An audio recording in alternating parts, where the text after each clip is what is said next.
gbà lọ́wọ́ rẹ. Takú mọ́lájà.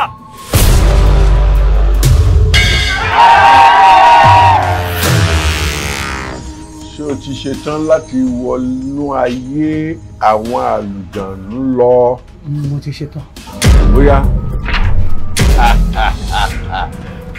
Ọlọ́run ayé, èmi gbà yín gbọ́ pé yín lọ́lọ́run tẹ́ dá gbogbo wa. Ohun tí mo lè ṣe lọ́pọ̀, àmẹ́lẹ̀ tí n ò ní ṣe, n ò ní ṣe. Èmi àtàndá tẹ́ná wọlé òpìdán, èmi ni. Àtijọ́ jẹ lérewé, àtijọ́ dàṣe léèwé ǹdèrè ìbúra, ẹjẹ́ àrèlé o. Ẹ ká sọ ọ́. Ẹ ká sọ ọ́. Ẹ ká sọ ọ́. Mọ́mì, èmi yìí ó ń ronú ni. If you wait for inspiration to write, you are not a writer, but a waiter.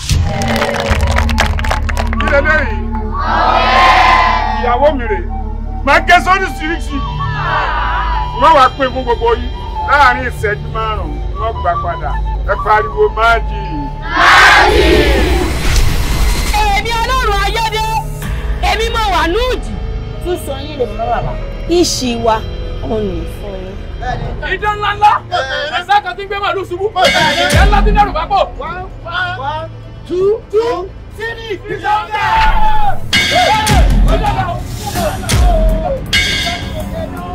Afẹ́fẹ́, you are a snitch.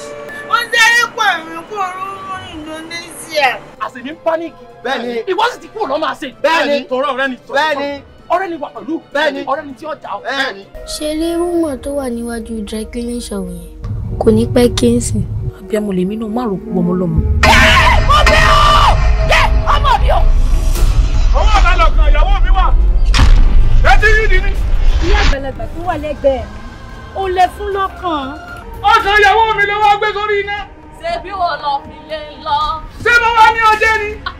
Kí wá ní fi ṣe tí ń bá jẹ?